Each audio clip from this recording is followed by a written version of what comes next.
Hi, and welcome back. It's the Great Vanzini once again.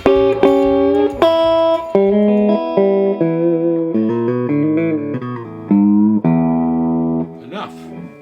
I am messing around today with, and you're not going to be able to see it because with the ring light, I already did one video. Well, you can kind of see that it's green. It's a very dark green. It's called Torino green. It's a Gretsch. And it is a, what is it, a 2622T. 2622T, and it's the fuller size, double cutaway, semi-hollow. It wants to be an ES 335, but I'm not going to blame it. It's something, it's very quite different, and I don't think it's trying to be that at all, because it's just got a whole different vibe. A vibe I like. So if you saw the previous video on the single cutaway with the gold dust colored one, whatever number that was, I can never remember the numbers on the Gretsches, but that had a floating bridge. This has an anchored bridge. It's got the same exact neck, 24 3/4. I forget how many frets, 20, I want to say 22. Yeah, something like that. 22 frets. And two Broadtron pickups. Not Filtertrons, Broadtrons. And you read about the Broadtrons and you read a lot of different things. They're no good, they're no good, they're no good. Or they're really, really good. Really different. And people like them. I'm in that camp. I really like them. They're different than the Filtertrons. I love the Filtertrons too. The Broadtrons have some different vibe going on, like a little bit more, maybe a bit more grit to them or something, but they still retain a pinch of that old world Gretsch quality on there. And I don't know that you need more grit. You think about the Filtertrons, and think about Brian Setzer, you know, I mean, he has no trouble getting some grit on his pickup, so, or, you know, anybody like him.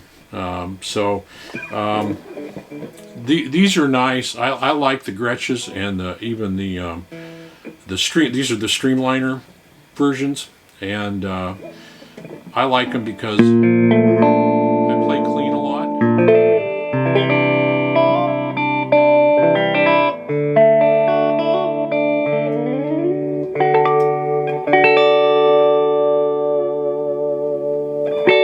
See how my intonation is. Not bad. Not bad.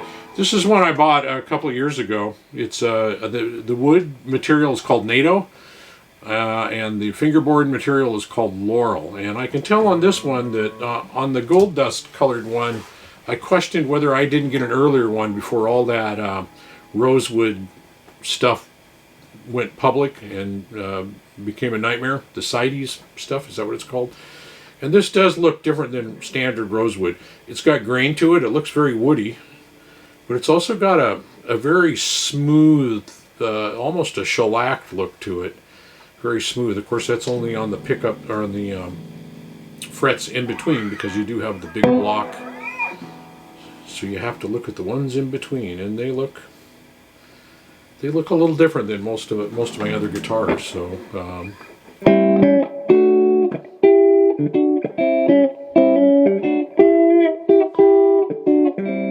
I am rusty. That's not my name. I have not played much other than in the evening I'll pick up. I keep the gold colored one downstairs by the TV, and when ads come on, I pick it up and.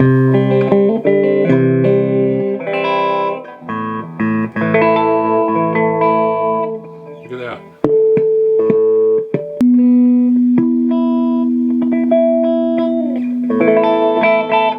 It's always the G string. A few years ago, it was on every guitar I had. It was always the B string. So.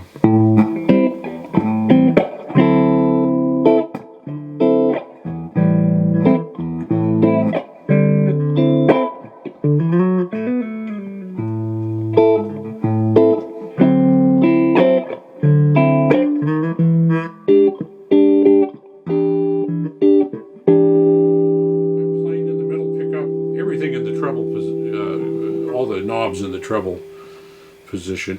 You can play on the bridge pickup. Where'd my volume go? That tone knob doesn't do much until the very end and it kicks in, so you got to be really careful.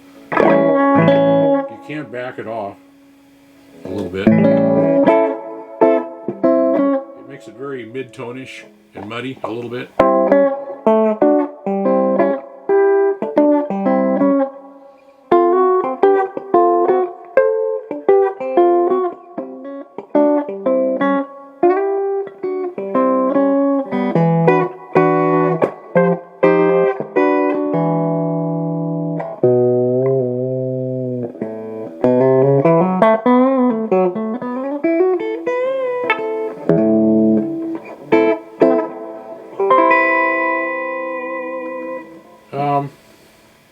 Nice guitar. It plays so nice.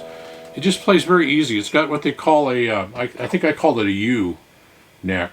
A thin, yes, that's what they call it. A thin U neck with a 12-inch radius, Laurel fingerboard, NATO neck material, Torino green color. I don't have my flashlight here. I thought I did. Oh, I thought I had my, I thought I'd give you the real color. There it is. I don't think I have a ring light here that lightens everything up, but I don't know if it does. But there you can see that it's really got a, it's a dark, not quite. It's very close to a Coleman green or a forest green, but something, I don't know. It's got a little something different going on. I love the color. My favorite Gretsch color is the old. I had an anniversary model, 6118. Split pea. Always called. I don't know what they call it. Aspen green, or I don't know, something like that. I called it split pea soup green because it looks like it was about the same color as split pea soup. My favorite color, oddly enough, since I was a kid and first started playing.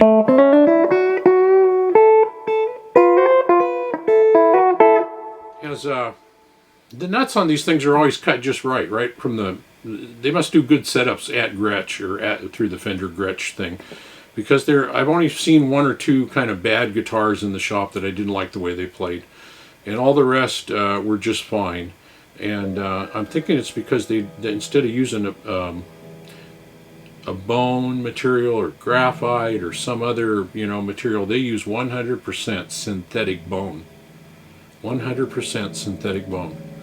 And it comes from they don't hurt any synthetic animals, I don't think. When the synthetic animal dies, they go to use it and use the bones. I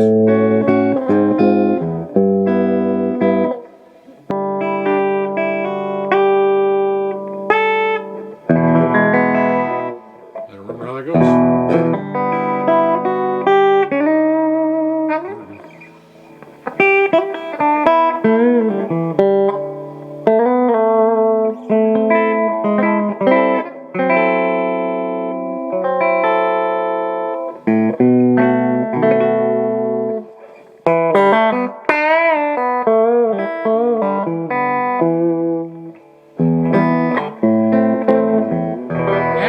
Else to report. I'm going to cut this all up and talk about it. This has the set, I don't know what they're called. Is that a Tune-O-Matic bridge? The thing that impresses me, I've got a couple other guitars that I hope to do a show and tell with. These are not reviews, these are show and tell. And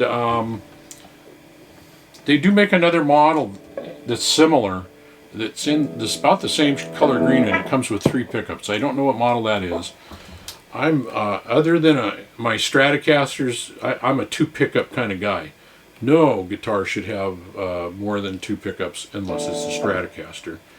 And then, as it is written, thou shalt have 3. Thou shalt not ever go to 4.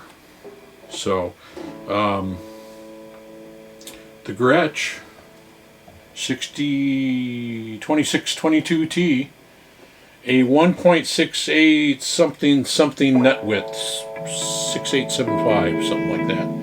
A Just-O-Matic bridge with a Bigsby B70, die-cast nickel tuners.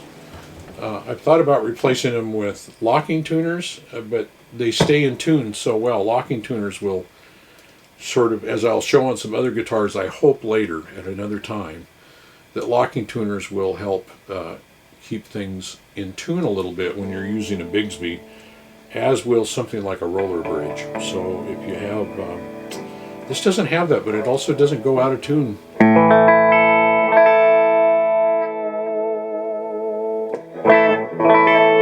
It will if you do that 4 or 5 times.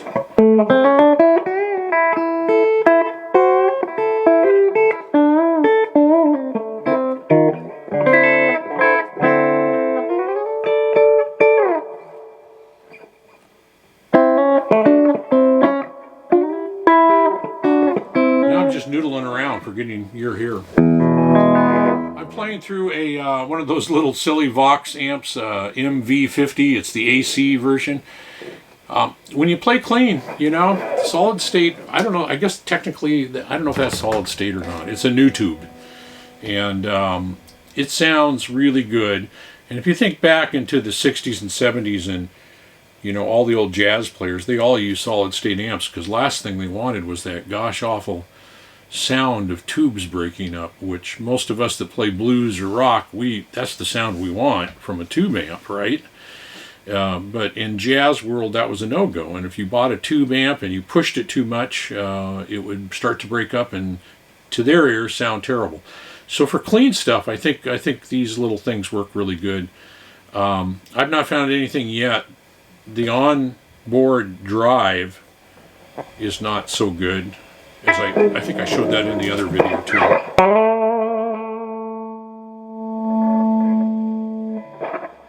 You can hear noise starting to creep in. My complaint has always been that I just don't like the sound of the drive on it. And it's not that it's a digital sound, but what I'm hearing right now is definitely more like the digital sound. So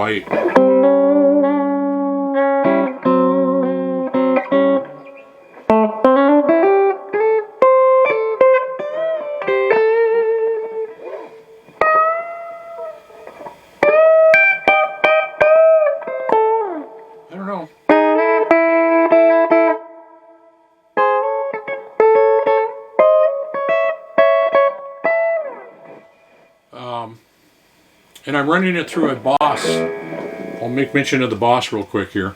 The Boss Space Echo pedal, RE20, and I love that thing. It's the best reverb delay kind of thing I've ever messed around with.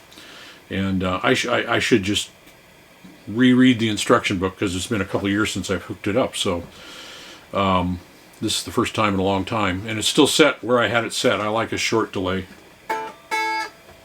Gotta have volume. It's almost a little too.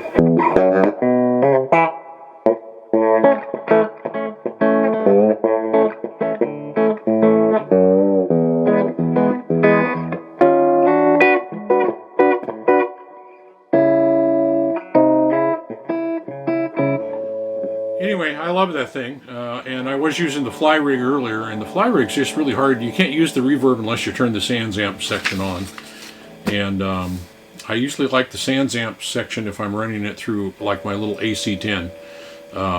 That has a good sound to it that I like. So I actually wouldn't mind one of these little Vox new tubes, the clean version, just to get any of the drive externally, I think. So anyway, that is the G2622T Streamliner in Torino green. I hope I'm not missing anything. Comes with 10 gauge strings. These are the original strings. I bought it 2 years ago. I actually did a video on this already, and I had to erase it because even though I've had it a year and a half to 2 years, I've had it just about as long as I've had I might have had it longer than I had the gold dust one. I'm not sure. I still hadn't taken the plastic off the pickups. So when I got all done, I thought, boy, it sure sounded different. I thought it had a little different tone, and I looked and thought, oh man, I haven't touched the pickups yet. That's it. Make your comments down below. Feel free to sign up and subscribe if you wish. Look at that. I'm standing up and walking out on you. Talk to you later. Bye. So that's it. On this guitar, I got one more Gretsch, I think, to go. I think one more Streamliner. I guess I have 3 of those. and a couple other Gretsches, little higher level models. Although I can't tell a bit of difference between some of these and the higher level models in terms of playability and even tonality. I can't tell any difference. I'm sure there's less expensive parts used in these, and I know the pickups are said to not be quite as good, but like I said, I like these I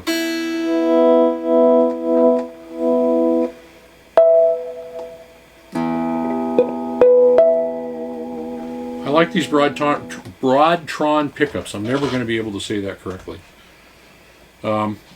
So, until we meet again, thank you very much. If you'd like, feel free to give a thumbs up, a thumbs down. I don't care. Feel free to criticize the tone. Going through a Vox Newtube MV50 AC model. Yeah, it's probably not the best.